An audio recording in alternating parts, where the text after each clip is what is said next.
You know, there's just certain times and places you go and it brings back that feeling of nostalgia, great childhood memories. Well, that happened to my brother, little brother here, just a few days ago. Hello and welcome to Knife Delights. I just got to thinking about, childhood memories and how a knife can bring back such great memories. I have my old Boy Scout knife here, my camp knife. Sure helps me to reminisce. My first fixed blade knife that I bought here, this is one of the Edge brands. Bought this back in the 70s. Made in Solingen, Germany. Stag handle to it. Boy, if I could even remember half the things I used to do with this knife, most of them probably not recommended. But quite recently, my brother and I were in an antique store and he came across this little fixed blade knife. It's got RCMP on there. It's got the Mountie. And this one here was made in Sheffield, England, I believe. Yep, it does say Sheffield here on the sheath. So my little brother saw this and he says, you know, I used to have one of these little knives when I was a kid and I don't know what happened to it. So he found another one there in the antique store and he snagged it right up. Now, at looking at it, got a little bit of rust and things. The knife needs to be cleaned up. So I'm going to go back to the Knife Delights International Recording Studio. We'll take a closer look at these knives, talk about them a little more, clean this one up. And while you're waiting for me to drive back to town and get set up, I'll just show you a little bit of footage from one of the visitors that were out here this morning.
Welcome back. We're in the Knife Delights International Recording Studio.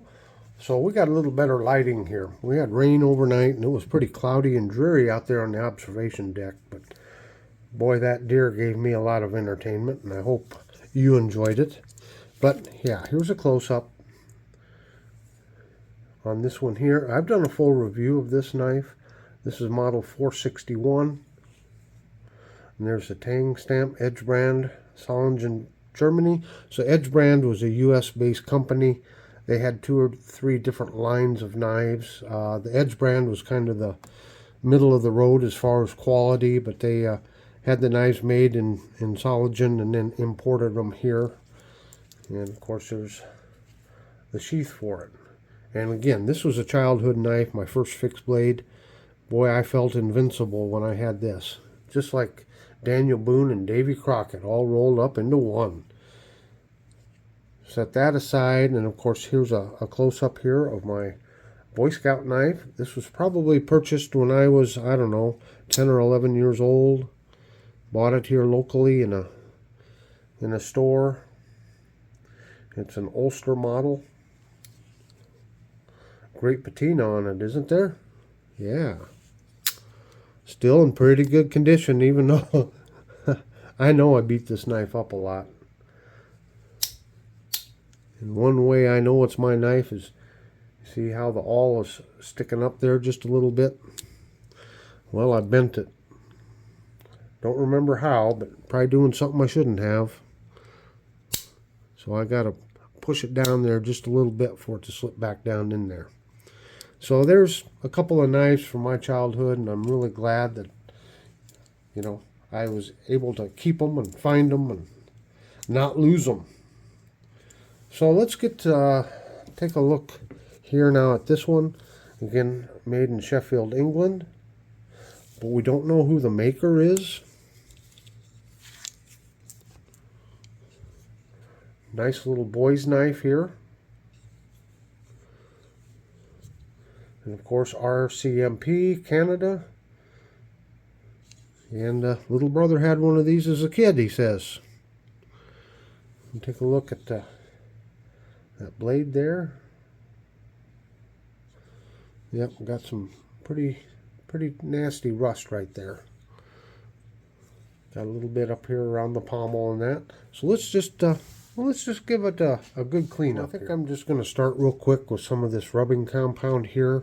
We'll just see how thick this rust is, how bad the rust is. Just do an initial cleaning here, and then we can evaluate any further steps that we might have to be taking. Get some of this on here. I need to get me some new rubbing compound. I've just about used this all up. Yeah. Well, and while I'm doing this, you know, you can be thinking, do you have any childhood memories and a special knife from your childhood? Any funny stories to tell about it? Make sure and leave me a comment if you've got something to share. It's always interesting reading those comments.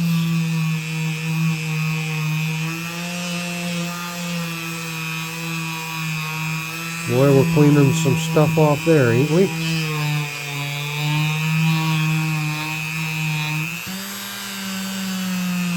Maybe that's not rust. Maybe it's just a bunch of gunk on there.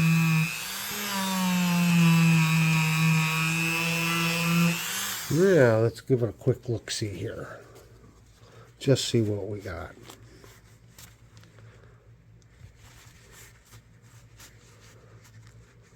Yeah. That's nice. I don't think that was rust. I think it's junk on there. Maybe it just needs a good cleaning. Let's hope so.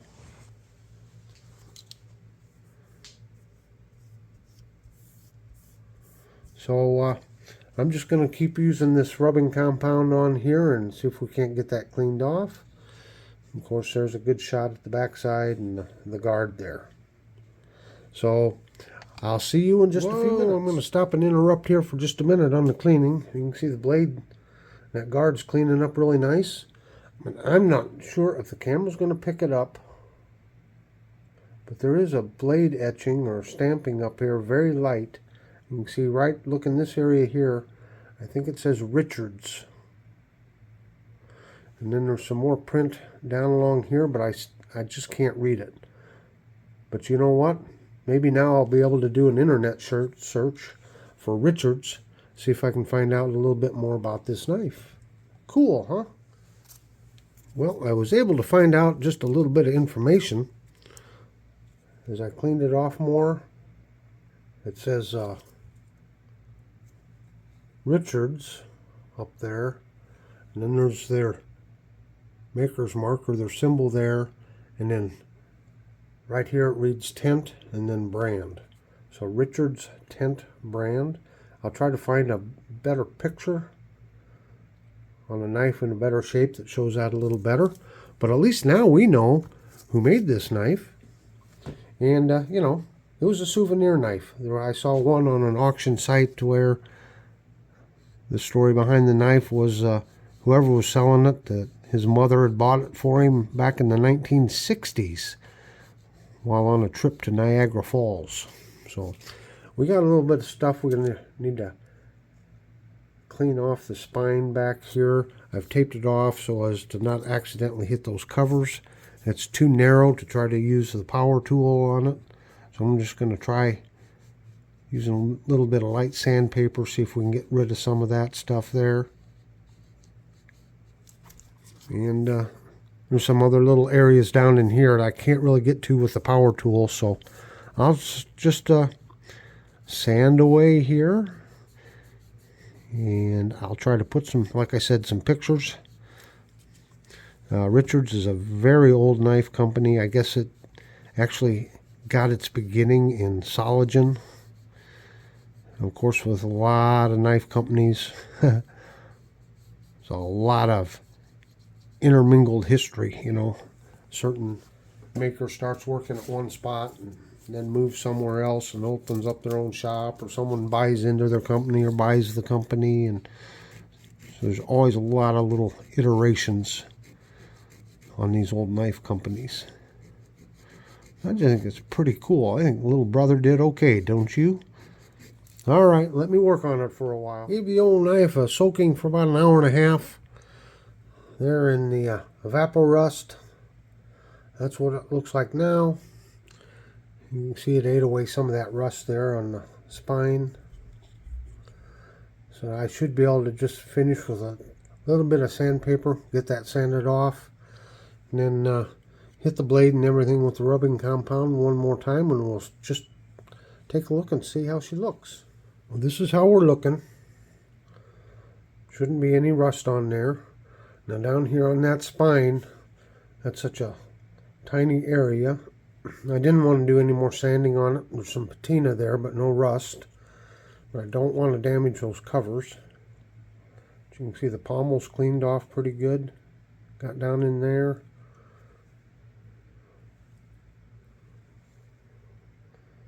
Could use maybe a little more work there. We'll get that with some polish, hopefully. But since I had this soaked in evaporust, and I wanted it to get down underneath these covers in case there's rust, you know, down underneath these covers. And I see just what looks to be a little blemish right there. It's kind of an indication that maybe it's rusting down underneath the cover. So that's why I wanted it in the evaporust. Hopefully it neutralized that rust that was underneath. But there may still be some moisture down in there. So we're just going to give it a little bit of a soaking here. Not too long, maybe 15 or 20 minutes. Displace all that moisture and hopefully prevent any further deterioration. After a good soaking in mineral oil, we're looking pretty good. She's looking really nice. But I tell you what, we almost forgot about the sheath, didn't we? How could you guys let me forget about the sheath? I should have had it cleaned up already. Well, so here we are. I'm going to use just a little bit of saddle soap. You can find this in any farm supply store or find it online. And we're just going to clean, just use a tiny little bit here on this sheath. And of course you only want to use the saddle soap on the finished side of the leather. You don't use it on the back. Well, maybe that is finished. I can't quite tell. We're just going to do the front here of this sheath like this. Maybe that is finished. Anyway, we just want to clean it off here just a little bit. See if there's any dirt or grime on it. Just kind of clean that off like that. And then we can put just a little bit of conditioner on it. It looks like the rough side, but at the same time it feels like it's finished off some. Like there's some lacquer on it or something. I don't know. I don't think this will hurt it, but typically, there's the unfinished side. That rough side, you don't use the saddle soap or anything on that. But here we go. There, we can let this kind of dry off a little bit. Okay, we'll just set that aside. Simple, easy step. Now, we're going to get into putting the final polish on this. Alright, let's finish her up with a little bit of case paste here. Get some of that on there. Let's get a shine to this. Oh yeah. Start with a clean pad here, polishing pad.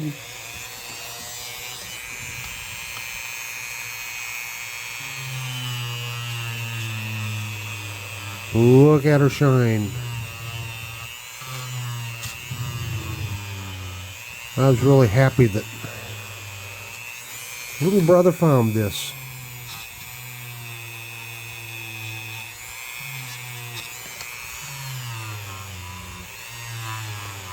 Yeah. Make sure and leave a comment below if you enjoy these videos. I know I've had a lot of good comments. There's always the dilemma of how much of the video you show or how much of the cleaning process, because this video is probably going to be at least 15 minutes long, and I didn't even really show you a whole lot of it. But I know there's some of you that like to sit and watch the entire thing, no matter how long it is, and I thank you for that.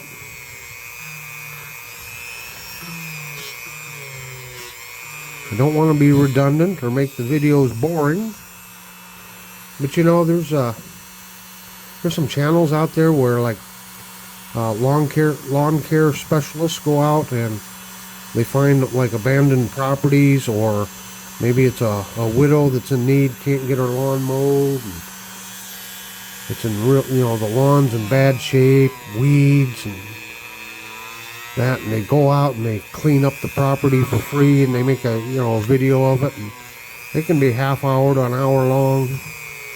But I've sat and watched those. There's something mesmerizing about sitting and watching them mow and clean up the clean up the lawn. It's kind of cool to watch. Don't know why.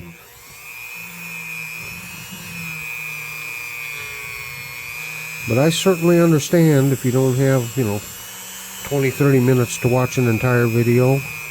You fast forward the parts just to get to the results, like to this stage, or watch it in little bites. Watch 10-15 minutes, and then next time watch it 10-15 minutes. That's quite alright too. I appreciate all your viewership, all your support. And it's been a fun journey, this YouTube channel. Getting to meet so many great people. Let me see those dimples down in there. It's hard to get down in there. You gotta be careful of those covers.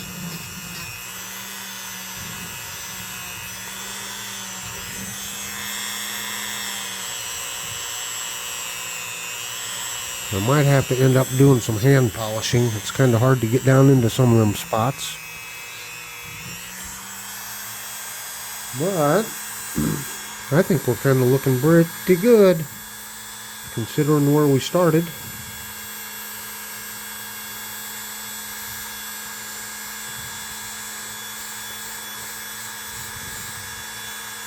You'll have to let me know what you think. How did I do here? Give me a grade. That's it. Give me a grade down in the comments. Did I get an A+ or an F? Hopefully I can at least get like a C+ average out of the scores. Well, let me know what you think. Alright, put a final shine on here. Rub that off good, buff it out good. Oh, she's looking so much better. I'm going to give myself about an A-. How's that? Because I could continue on and continue on. All of these, I know you can do better. But it's kind of the time investment. And I've got a ton of projects to do. I mean, just a ton of them.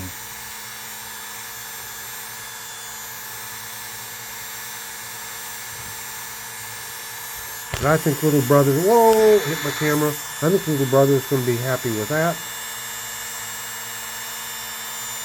I think she came out looking pretty good. She's preserved. Yes, there is still a little patina there, but that's all right. It's better than damaging the covers. That cleaned off pretty good right there. So there's really only one thing left to do, and we are going to get some leather conditioner here from Last Chance Knives. You can order it on Etsy. I'll pause it there for just a second, and we're just gonna put just a little bit on this sheath here, and it doesn't take much. Just rub that on there. It helps protect it and helps put some moisture back into it. You know, leather is skin, so you got to keep it moist. And then you can buff it out a little bit or leave the little excess on there. It doesn't matter either way. You see that nice sheen you put on there?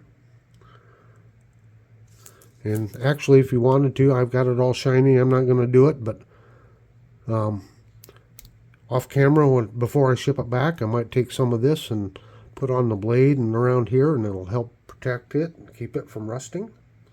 So there you have it. One Sheffield, England souvenir knife, courtesy of my little brother. And go out and have a very delightful day.